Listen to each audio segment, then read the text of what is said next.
1979 में अमेरिका समर्थित शाह को हटाकर ईरान में एक धार्मिक सरकार आई थी।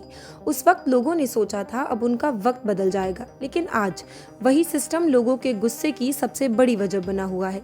एक्सपर्ट्स तक कह रहे हैं ये बस विरोध नहीं है, ये सिस्टम की नाकामी है।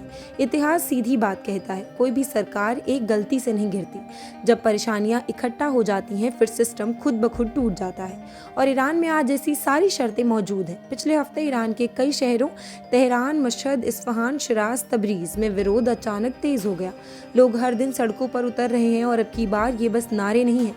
बाजार बंद हो रहे हैं, मजदूर हड़ताल पर हैं, ट्रांसपोर्ट और तेल सेक्टर तक खिल गए हैं। गुस्सा अब सड़कों से निकलकर सीधा अर्थव्यवस्था तक पहुंच गया है। इधर देश की इकोनॉमी बुरी तरह लड़खड़ा गई है। महंगाई 50% से ऊपर, खाने पीने की चीजें 70% तक महंगी, और करेंसी की हालत एक साल में 80% तक गिरावट। अब तो $1 की कीमत भी लगभग 15 लाख ईरानी रियाल हो गया है। जो चीजें कलाम थी आज वही लोगों के लिए लग्जरी बन गई है। एक बड़ा चेंज ये है कि अब मिडिल क्लास और ट्रेडर्स भी सरकार के खिलाफ है। याद है 1979 में यही व्यापारी नई सरकार की रीढ़ थे, लेकिन अब IRGC ने बिजनेस पर कब्जा जमा लिया है। पारंपरिक व्यापारी किनारे कर दिए गए हैं और हर तरफ भ्रष्टाचार है। जो लोग कल तक सरकार को सपोर्ट करते थे आज वही दुकानें बंद कर सड़कों पर हैं। अब हाल ये है कि ताकत सिर्फ एक आदमी के पास सिमट गई है। कुछ एक्सपर्ट्स तो ईरान की तुलना 1980 के दशक के सोवियत संघ से करने लगे हैं, जो गिरने से ठीक पहले ऐसी ही हालत में था। सैन्य ताकत का भी अब वैसा डर नहीं रहा। हाल ही लड़ाइयों के बाद ईरान अपनी एयर स्पेस तक नहीं बचा पाया। उसके साथ ही कमजोर हो गए हैं, और एक्सेस ऑफ रेजिस्टेंस का डर भी खत्म होता दिख रहा है। लोग अब सवाल पूछ रहे हैं, जब न पैसा बचा न सुरक्षा, सरकार फिर किस काम की?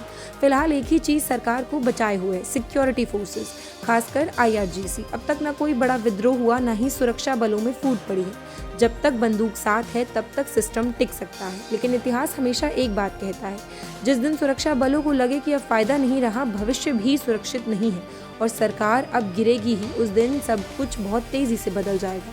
सीधी बात, आज ईरान का सिस्टम रोजगार नहीं दे पा रहा, महंगाई नहीं रोक पा रहा, सुरक्षा नहीं दे पा रहा, और लोगों में भरोसा भी नहीं जगा पा रहा। डर से कुछ वक्त तक राज तो चल सकता है, मगर देश नहीं। और जब आम लोगों को लगने लगे कि सरकार ही उनकी जिंदगी का बोझ बन गई है, तब इतिहास बस सही मौके का इंतजार करता है।